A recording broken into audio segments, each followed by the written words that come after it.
Баршаларыңызға ассалаумағалейкум. Бұл видеода бауырды тазарту және емдеу жолдары жайлы ақпарат аласыз. Видеоны соңына дейін көріңіз. Сіз естіп білмеген ақпараттар бар. Бауыр ағзадағы тазалаушы құрал. Әсіресе тамырымызда ағатын қанды тазалайды. Бірақ біздің жағымсыз әрекеттеріміз, салауатты өмір салтын сақтамағанымыз, көп көлемде дәрі қабылдағанымыз бауырға зиянын тигізеді. Салдарынан бауыр улы затқа толып, жұмысы нашарлайды. Ол үшін не істейміз? Осы орайда бауырды дәрісіз қалай тазалаймыз? Деген сұрақтың тууы заңды. Оған жауап ретінде мына әдістерді ұсынамыз. Адамның бауыры өзін-өзі тазартатын жалғыз ағза. Ол 30-ға жуық биохимиялық функцияларды орындайды.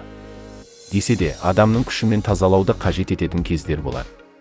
Ол кезде емханаға немесе шипажайға баруға тура келеді. Оған уақыт тапшы болса, кейде қаржы мүмкіндік бермейді. Осындайда бірнеше маңызды ережелерді сақтай отырып, үйде бауырыңызға көмектесе аласыз. Бауыр неге шлаққа толады? Бауырдың ең қауіпті жауы алкогольді ішімдік.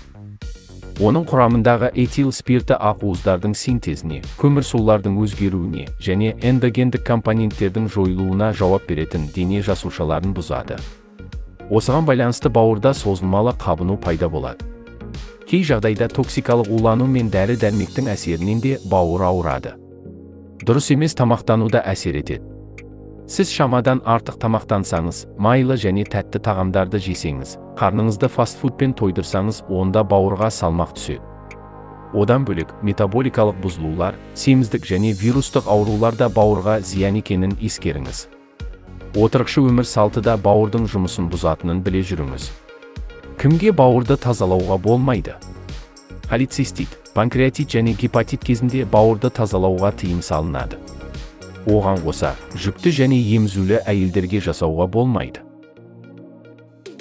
Дәрігерлер қызба және жүйке аурулары, қант диабеті, жұқпалы және вирустық аурулары бар адамдарға да бауырды тазалауға рұқсат етпейді. Ендеше ауруды асқындырып алудан сақ болыңыз. Өз денсаулығын жақсы күтетін, өз өмірін жақсы жаққа қарай өзгерткісі келетін адам болғыңыз келсе, арнаға тіркеліңіз. Өміріңізге пайдалы видеоны басқа адамдар да көрсін десеңіз, біздің еңбегімізді бағалап, лайк басып жақындарыңызға таратсаңыз, біз қуанышты болар едік. Көп рахмет.